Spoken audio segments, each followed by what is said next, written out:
Donc, je crois que ce temps a été vraiment euh, très bénéfique pour chacun de nous.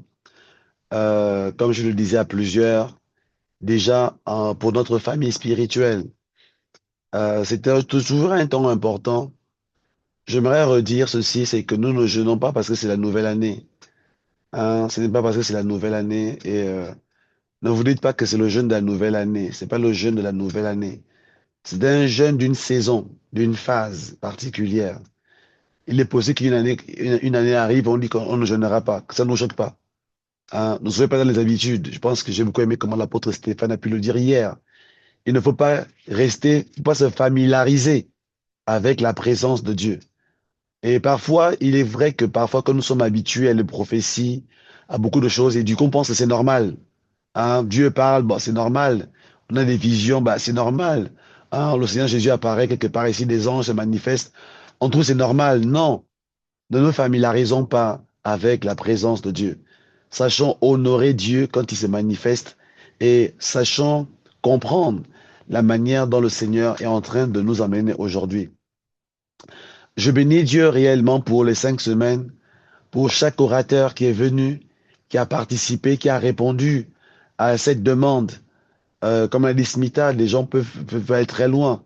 C'était des personnes, hein, on ne peut pas dire des grands hommes de Dieu, mais je pense que des hommes qui ont été oints par Dieu pour nous bénir pendant ce temps-là. Et je crois que vraiment, nous devons apprendre à apprécier la nourriture que Dieu dépose à notre table et comprendre que notre table est bénie. Notre table est réellement bénie. Nous bénissons Dieu pour les hommes et les femmes qu'il a suscités, qu'il a envoyés pour être une bénédiction pour nous pendant ces 5 semaines. Et il y avait vraiment des choses à comprendre. Et j'aimerais nous encourager en tant que famille spirituelle à surtout comprendre le mot d'ordre de Dieu de la saison actuelle. Hein, il y a une parole, ce qu'on appelle la vérité présente. Il y a une vérité qui est présente. Il y a une vérité qui est actuelle. Il y a ce que Dieu veut faire aujourd'hui. Ce qui n'est pas lié à ce qu'il a fait hier. Ce que Dieu a fait hier, c'était hier. Je ne connais pas le passé, chacun d'entre nous. Comment on a vécu hier, 2025, 2024, 2023, 2020, 2019, 2005, 2000, hein, je ne sais pas. Mais ce qui est sûr, la saison actuelle, Dieu enclenche quelque chose de nouveau. Et c'est pour ça que chacun de nous, nous devons être dans une nouvelle perspective. Quelque chose est en train de commencer. Je crois que c'est Valérie qui m'a partagé une vidéo une fois d'une dame qui a prophétisé. Je pense qu'on va la mettre sur RBN pour que chacun comprenne un peu la saison actuelle. Parce que les gens, je sens que dans le monde de l'esprit, bon, je ne vais pas dire que ceux qui se connaissent spirituellement, mais je crois qu'il y a plusieurs personnes qui le sentent, que quelque chose de nouveau commence en 2026. Quelque chose de nouveau. Je ne sais pas quoi. Je ne maîtrise pas tous les paramètres de l'esprit. Mais je sais que nous sommes dans un commencement. Et c'est la raison pour laquelle le Seigneur nous a parlé de réinitialisation. Il faut repartir à zéro, pour repartir sur de nouvelles bases. Je le disais à quelques personnes, quel que soit ce que tu as fait jusqu'à hier, jusqu'à l'année dernière, le Seigneur veut repartir à zéro avec toi, veut repartir sur de nouvelles bases. Et le Seigneur veut maintenant enclencher quelque chose de nouveau. As-tu fait des erreurs? Ok, tu as fait des erreurs. Tu as loupé des choses particulières. Vous savez, le peuple de Josué était un peuple qui a tourné dans le désert pendant 40 ans. Pendant 40 ans, ils n'ont pas réussi à trouver la sortie. Mais quand ils sont arrivés au Jourdain, quelque chose de nouveau a commencé.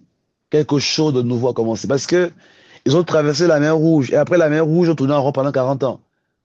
Pour moi, j'avoue que, arrivant dans le Jourdain, je me posais des questions, je me dis, waouh, qu'est-ce qui me dit qu'à travers le Jourdain, on peut encore faire 40 ans à nouveau, avant de trouver à nouveau la sortie. Il y a comme un traumatisme qui peut rester là en se disant peut-être que à nouveau, on va encore échouer. Mais non, quelqu'un l'avait dit ici, je pense que c'était Valérie, en disant, ça doit être la dernière fois que nous tournons en rond. Ça doit être la dernière fois que nous loupons des choses. Ça doit être la dernière fois que des promesses restent inachevées, que nous n'arrivons pas à vivre les promesses de Dieu. Ça doit être la dernière fois que certaines choses se produisent. Une dynamique doit prendre forme. On va dire un engagement doit être finalisé dans nos cœurs. Et on doit se dire, cette fois-ci, nous devons avancer. Si j'ai été immature hier, j'ai manqué de maturité dans plusieurs choses, j'ai manqué de compréhension, j'ai manqué certaines choses. Je ne peux plus être la même personne. Je ne dois plus être la même personne. Je ne sais pas. Et c'est là où, quand on n'a pas de circoncision par les différents orateurs, la circoncision n'est pas la même pour nous tous. Hein. On va dire que Dieu ne nous circoncis pas dans les mêmes domaines. Je pense que le pasteur Gilbert, hein, j'ai commencé à l'appeler docteur Gilbert parce qu'il est vraiment très fort. Il est vraiment très profond dans l'enseignement. Ça, c'est waouh. C'est un véritable enseignant. C'est un véritable enseignant. C'est vraiment un docteur de la parole. Hein. Et il parlait de différents types de maturité. Différents types de maturité. Je ne sais pas, peut-être que pour certains, c'est une maturité émotionnelle dans laquelle le Seigneur est emmené, en fait. Parce que parfois, on pense que la maturité, c'est tout. Parce que je connais la Bible, je prophétise, je suis mature. Non, tu n'es pas peut-être mature dans tous les domaines de ta vie.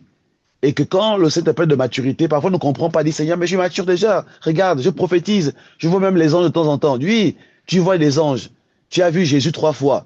Tu as vu même le Saint-Esprit, tu l'as vu. C'est pas grave. Mais ça ne veut pas dire que tu es mature. Parce qu'il y a il y a des zones que le Seigneur veut visiter, veut pointer. Peut-être une maturité émotionnelle. Tu es émotivement instable et tu as du mal à gérer tes émotions. Peut-être une maturité intellectuelle. Tu as besoin de t'asseoir, comprendre, même les Écritures. Et c'est pour ça que je crois que cette année, on a lancé la Bible en un an. Parce qu'il y a beaucoup de personnes qui voient des anges tous les matins, mais qui ne connaissent même pas la Bible. Donc peut-être que tu as besoin d'être mature par rapport à ce domaine-là. Il y avait une maturité intellectuelle dont tu as besoin. Hein? Peut-être que tu as besoin de te former clairement, intellectuellement. Hein? Et ainsi de suite en réalité. Et ainsi de suite. Il y a différents niveaux et types de maturité que le Seigneur vise. Et c'est dans ce sens que la circoncision est en train d'arriver aujourd'hui. Et la circoncision que le Seigneur nous a donnée comme élément, comme principe, comme élément, vise ou visait en fait tous ces paramètres-là. Et c'est là où chacun doit se présenter devant lui en disant, Seigneur, dans quel type de maturité veux-tu me voir aujourd'hui? Quelles sont les choses qui doivent se prendre forme? Parce que il est sûr que nous sommes dans une nouvelle phase. Donc, j'ai beaucoup aimé l'enseignement de l'apôtre Stéphane hier. Je pense que ça a été une très très bonne conclusion, un très bon finish. Parce que d'un côté, il nous a montré le processus, mais de l'autre côté, en fait, en réalité, il nous a montré notre avenir. Il montrait qu'en réalité, nous sommes sur le point de passer à autre chose. Nous sommes sur le point de vivre une nouvelle phase. Et c'est vraiment imminent. Ce n'est pas demain, ce n'est pas dans 50 ans. Comme Smith l'a dit, hein, sanctifiez-vous car aujourd'hui, le Seigneur fera des choses nouvelles, de grandes choses. C'est aujourd'hui, le lendemain, c'est aujourd'hui. Parce que parfois, on aime rejeter ça, oui, dans demain, dans 50 ans, quand je serai plus mature. Et du coup, on est toujours dans le processus, oui, pour que je change encore, mon cœur doit changer, doit évoluer. Non, c'est aujourd'hui. C'est aujourd'hui. À un moment donné, demain doit devenir aujourd'hui.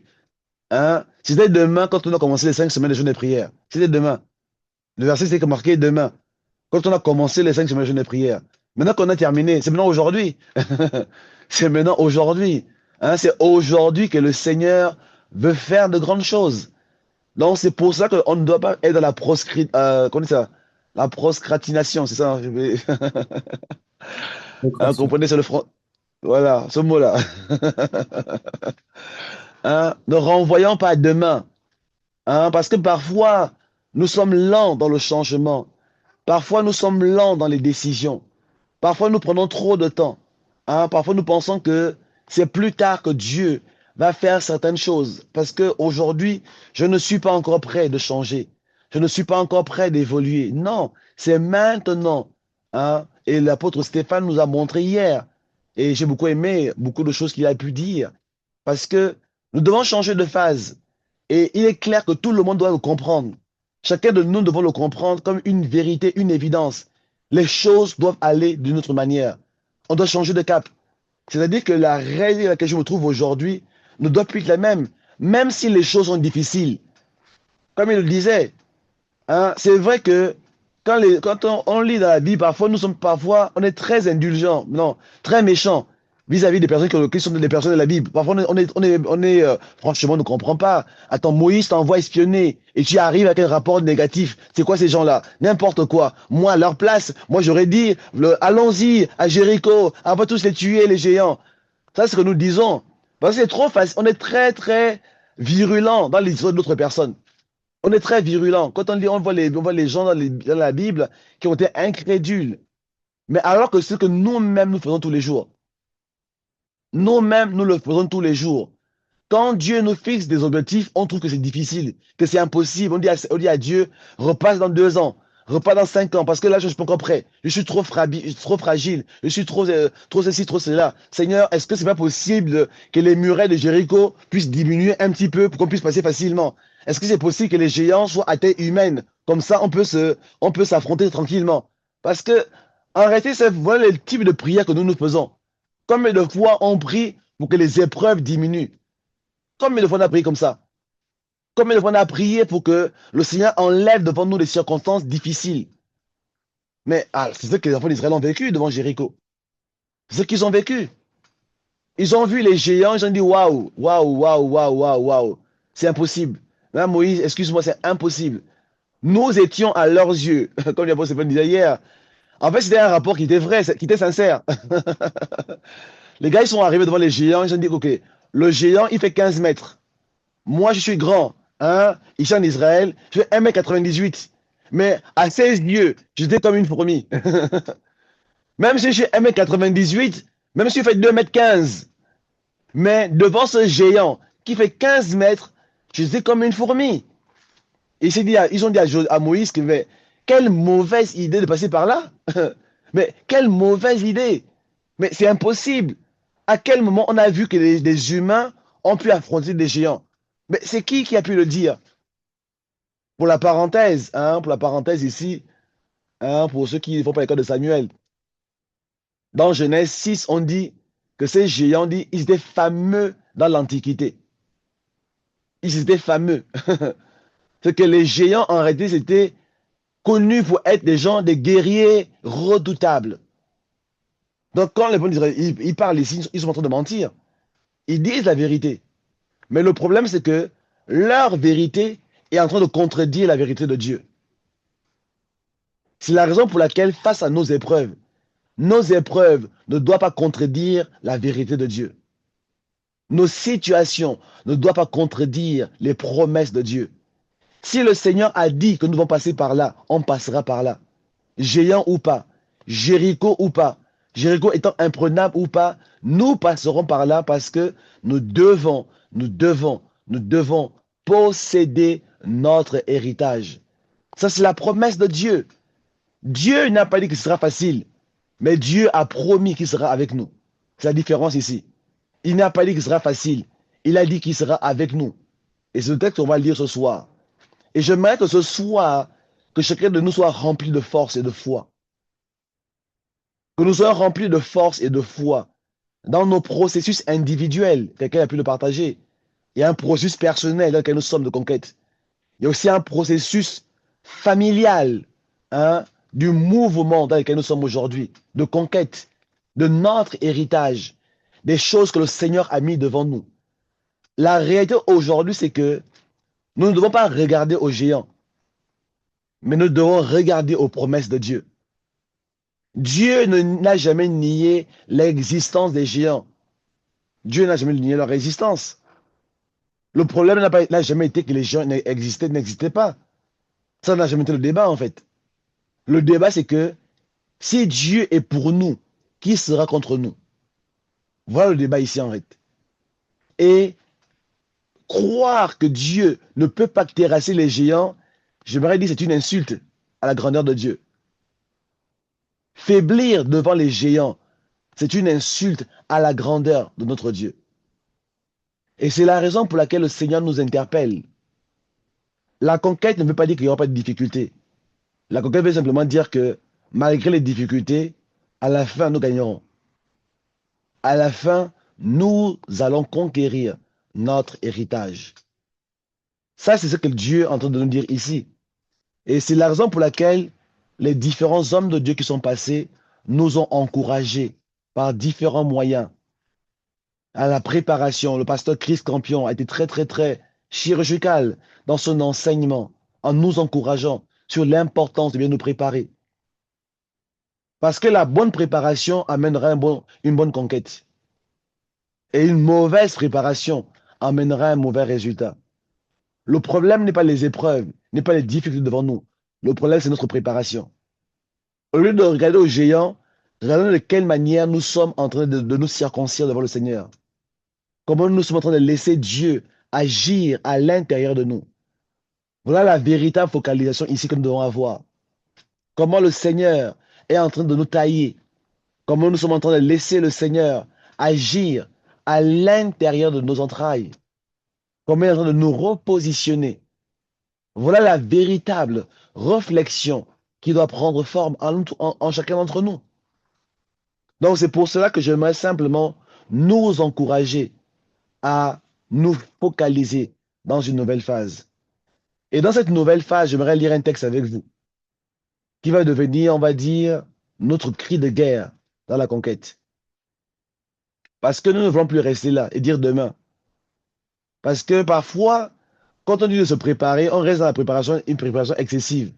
Et on ne comprend pas qu'il faut partir maintenant. Amen. On va lire ensemble Matthieu 28. Parce que comme a dit Smita, nous sommes demain. Nous sommes demain. Nous allons lire Matthieu 28. Ça, c'est le mot d'ordre que j'ai ressenti dans mon esprit en début de semaine. Quand je réfléchissais, qu'est-ce que je vais dire? Est-ce qu'il faut que je rajoute des éléments sur la conquête, sur la préparation? J'ai compris que non. Le Seigneur Jésus, après avoir vécu sur la terre, après avoir passé par Gilgal, qui était la croix pour lui.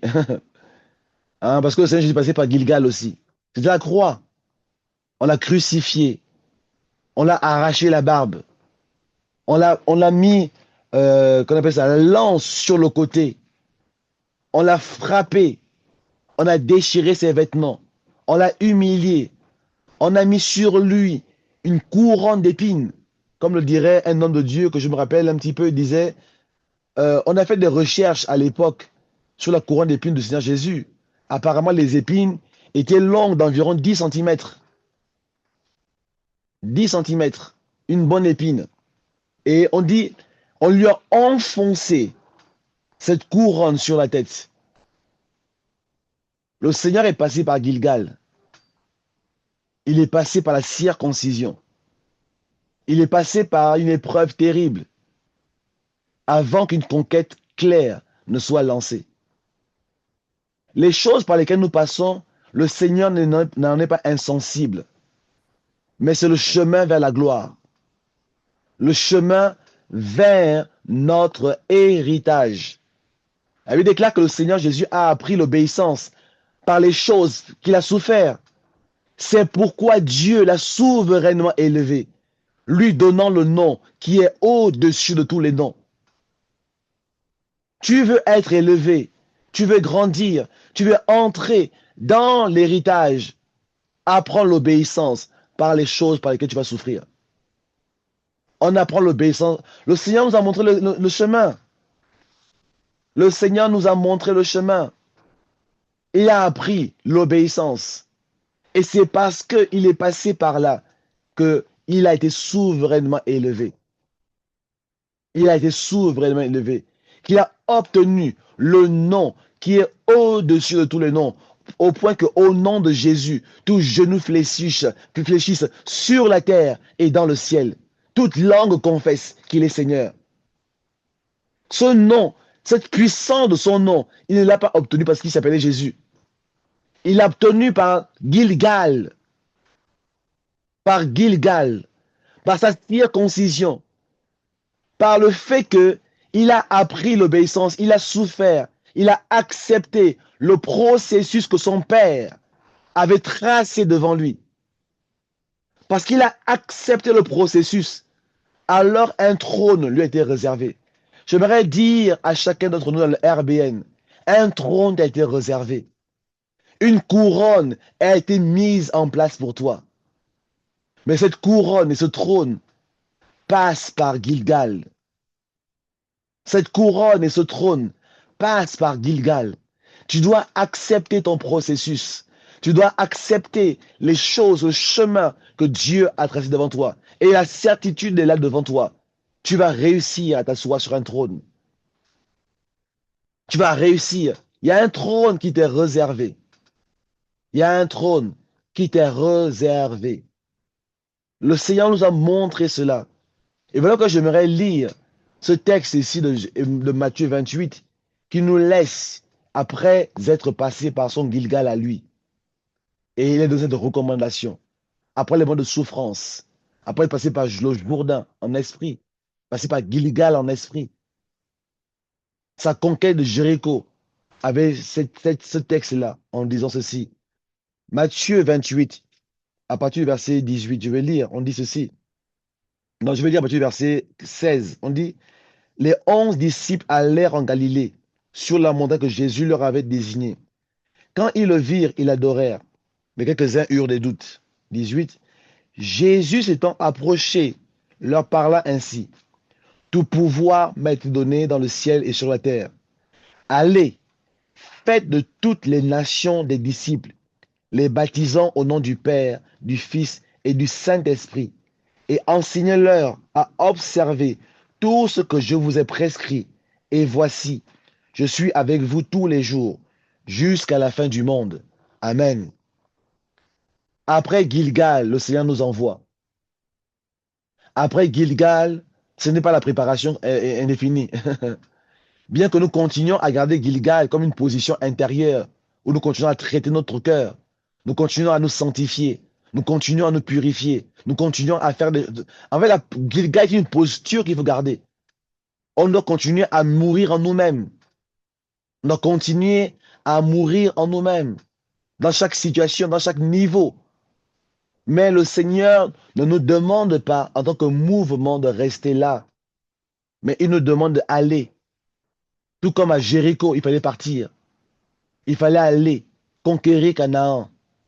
J'aimerais dire ce soir solennellement à chacun d'entre nous que Canaan est devant nous maintenant. Canaan est devant nous.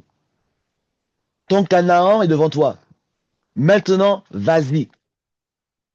Maintenant, vas-y. Tu as le mot d'ordre du Seigneur. Tu as le go de Dieu. Vas-y maintenant. Allez. Le Seigneur a dit allez, non pas rester. Parfois, on aime trop rester sur place. On aime rester sur place. Le Seigneur nous dit allez. Allez, ça veut dire je vous autorise. Je vous autorise. Je vous autorise. Hier, l'autorisation n'était pas donnée. Mais comme l'a dit Smita, aujourd'hui, c'est aujourd'hui que le Seigneur fait de grandes choses. C'est aujourd'hui. Maintenant, allez. Allez. Aller ici veut dire sors de ta zone de confort. Sors de ta petitesse. Sors de tes restrictions.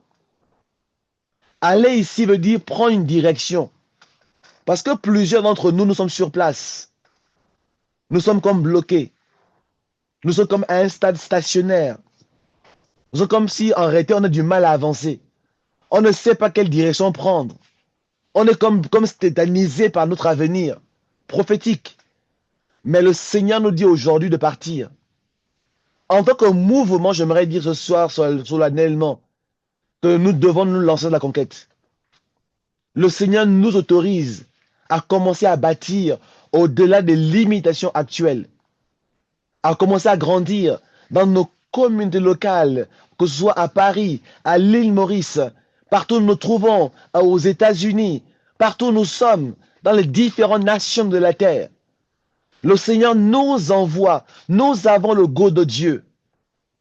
Nous avons le go de Dieu. Et partout où vous vous trouvez, vous avez le go de Dieu de commencer à servir. Vous avez le go de Dieu de commencer à saisir votre héritage, quel que soit l'héritage que c'est. Que ce soit dans un domaine familial, dans le domaine d'entreprise, dans le domaine du ministère. Le Seigneur vous autorise aujourd'hui, autorise un nouveau niveau d'opération. Moi, ce que je trouve bizarre dans aller, c'est que le Seigneur les a déjà envoyés avant. Est-ce que vous vous rappelez un peu de ça? Deux par deux. Il a envoyé les 12, il a envoyé 70. Mais je me pose la question ici, mais Seigneur, tu as oublié que tu les as envoyés ou pas? Qu'est-ce qui a changé? Ce qui a changé, c'est Gilgal. Ce qui a changé, c'est Gilgal. Avant, c'était avant la croix. Mais après la croix, ce n'est plus la même chose. Ce n'est plus la même chose. Ce n'est plus la même chose. J'aimerais dire ici à chacun d'entre nous que le Seigneur est en train de nous envoyer pour aller faire. Pour aller faire. Faire ici demande des activités nouvelles. En fait, sortons de nos habitudes. Hein, j'aimerais parler à chaque ici, chaque génération de personnes ici. Commence à poser des actes. Commence à faire des choses que tu ne faisais pas hier. Même au niveau de l'évangélisation, j'aimerais parler aussi de ça.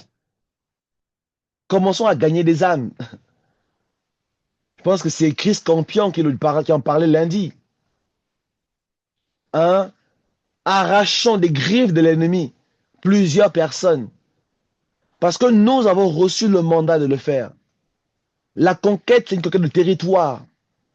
On ne peut pas rester là où nous sommes aujourd'hui. Nous devons voir notre espace grandir. Pour l'instant, Canaan a été une promesse pendant longtemps. Mais il est temps que Canaan devienne une réalité dans laquelle nous vivons. Canaan doit devenir la réalité dans laquelle nous vivons. Jéricho est une ville qu'on voulait conquérir.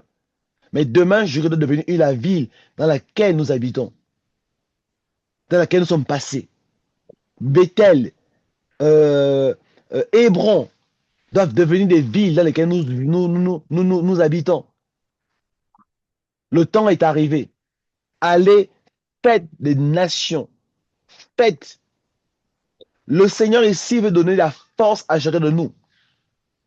Peut-être qu'il y en a qui ont l'impression qu'ils sont faibles. Tu te juges mal. Tu te dis que moi, je suis incapable. Je suis trop faible. Je ne suis pas capable de faire ceci, cela. Le Seigneur t'appelle à faire. Tu vas aller faire. Tu vas aller faire. Les choses que tu n'arrives pas à faire hier, tu vas le faire. Tu ne peux pas prophétiser hier, tu vas prophétiser. Tu as eu du mal à chasser un démon, tu chasseras des démons. Tu as eu du mal à guérir les malades, tu guériras les malades. Tu as eu du mal à gagner une âme, tu gagneras des milliers d'âmes. Tu as eu du mal à implanter une église, tu implanteras des églises. Tu as eu du mal à prospérer dans les affaires, tu prospéreras dans les affaires. Tu prospéreras dans tes activités. Tout ce que tu veux commencer à faire prospérera. Allez faire, allez faire, allez faire. Tu avais l'impression d'être lié, limité, comme emprisonné. Le Seigneur ouvre ta prison ce soir et t'envoie maintenant à les faire. Tu vas prospérer. Tu seras appelé Isaac qui a semé dans un terrain, dans un sol hostile, dans un terrain aride, et tu prospéreras. Tu viendras riche, tu viendras immensement riche, tu viendras très très riche. Ta richesse augmentera. Ce que tu vas faire marchera et produira. Le Seigneur nous appelle à les faire. Voilà pourquoi nous changeons notre vision des choses. Il y a des outils que tu vas commencer à posséder entre tes mains. Le Seigneur mettrait de nouveaux outils pour faire. Il y a des outils que tu vas commencer à posséder. Peut-être des outils que tu maîtrisais mal hier, mais il te donnera la capacité de maîtriser de nouveaux outils. Il te rendra capable. Le Seigneur te rendra capable. Le Seigneur nous envoie dans toutes les nations. Waouh, waouh, waouh. Ici, toutes les nations veut dire qu'il n'y a pas de limite. Il n'y a pas de limite. Il n'y a pas de limite à notre croissance. Il n'y a pas de limite à notre expansion. Il n'y a pas de limite à l'expression de notre appel. Il n'y a aucune limite. Dieu nous envoie faire des choses qui sont au-delà des limitations. Des limitations. Et j'aimerais encourager tous nos leaders ici ce soir pour dire que le Seigneur dépose sur vous une nouvelle onction. Il y a une onction nouvelle qui se dépose sur vous, de manière à ce que les nations ne vous résistent pas. Aucune nation ne vous résistera. Aucune principauté n'aura le dessus sur vous. Parce que le Seigneur vous envoie faire de toutes les nations. Il n'y a aucune nation qui est difficile. Il n'y a aucun territoire qui est compliqué. Il n'y a aucun environnement qui ne soit soumis, qui ne devra être soumis à la puissance de Dieu. Il n'y a aucun. Il n'y a aucun.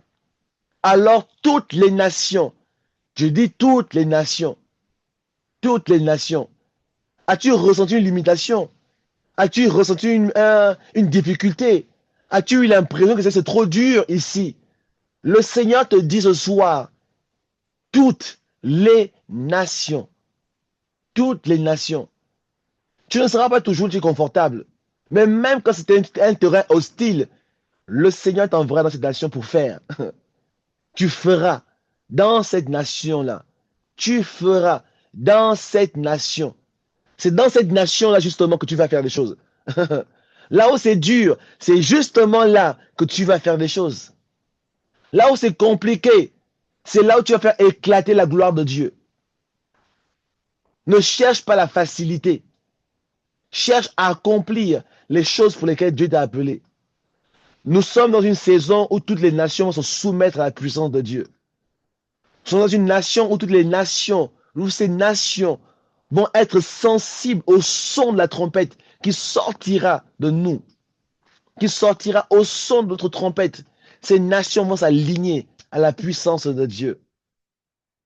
Une trompette résonne à l'heure actuelle, qui sort du RBN, qui s'adresse aux différentes nations de la terre. Et les nations s'aligneront au son de cette trompette. Une trompette résonne à l'heure actuelle dans le monde de l'esprit. Et nous déclarons, nous sommes cette voix qui vient dans chaque nation pour crier dans chaque nation, dans chaque principe, dans chaque environnement. Nous déclarons le règne de Dieu. Parce que nous ferons des nations, des disciples. La semence qui est en nous va se reproduire en plusieurs personnes. Nous sommes des disciples, alors ils deviendront des disciples. Nous sommes de Christ, ils deviendront aussi de Christ. Personne ne s'opposera à cela. Le règne de Dieu va s'étendre au travers de nous. Nous devons être dans une mentalité d'expansion à partir d'aujourd'hui. Il n'y a pas de limitation. Il n'y a pas de limitation. La Bible déclare que tout lieu, que foule la plante de ton pied, je te le donne. Et le temps est arrivé pour nous de croire à cette parole. Si hier on a été incrédule de croire à ces choses-là, nous devons le croire. Et nous devons le déclarer. À partir de maintenant, nous ferons des nations, des disciples. Nous allons reproduire les 5 ans du RBN. Dieu a déposé une semence, a fait de nous une semence. Les 5 ans du RBN ont été une semence. J'aimerais vous dire que les 5 prochaines années vont devenir l'arbre. Ça va devenir l'arbre. De la semence, nous deviendrons maintenant un arbre. Un arbre qui va pousser, qui va grandir. Et d'où tous les oiseaux du ciel viendront s'abriter. Un arbre qui va nourrir des nations. Un arbre qui va abriter des personnes. La semence doit devenir un arbre. Et le temps et la saison spirituelle est arrivée. La saison est arrivée. Les 5 ans de RBN nous ont transformés. Nous ont emmenés dans un nouveau stade. Nous ont emmenés dans une nouvelle forme, dans une nouvelle dynamique. Et la dynamique actuelle est de devenir un arbre. Maintenant, tu vas grandir. Le plus petit va devenir une nation puissante. Le plus petit d'entre nous. Tu es là ce soir parce qu'il y a une notion de leadership en toi. Tout le monde ici est leader. Tout le monde a une notion de Dieu dans sa vie. Et tout le monde va s'étendre maintenant jusqu'aux extrémités de la terre. Tout le monde va briser les limitations dans sa vie. Tu vas t'étendre et la gloire de Dieu va se manifester au travers de toi. La gloire de Dieu va se manifester. C'est dans ce sens que nous voulons prier ce soir et prendre cette sainte scène. Dans un esprit de foi, en croyant à ces paroles. Allez, faites de toutes les nations des disciples. Le Seigneur nous interpelle aujourd'hui et il nous engage. Quelle limitation as-tu en toi? Où vois-tu en toi? Brise-la maintenant et vas-y. La saison de te lever est arrivée. La saison de te lever est arrivée. C'est la saison où tu vas te lever, où tu vas produire, où plus personne ne te reconnaîtra. On n'a pas reconnu Pierre quand il s'est levé. Quelques semaines avant, il avait juste renié Jésus. Pierre avait juste renié Jésus. Mais quelques semaines après, il se tenait devant une grande foule en disant, Homme frère, c'est Jésus que vous avez crucifié. Dieu l'a ressuscité des morts. C'était le même Pierre, oui. Il a renié Jésus. Il avait renié Jésus. Mais après, il est passé par Gilgal. Après avoir traversé Jéricho, personne ne l'a reconnu. Il est devenu un vaillant homme qui était capable de bouleverser les choses.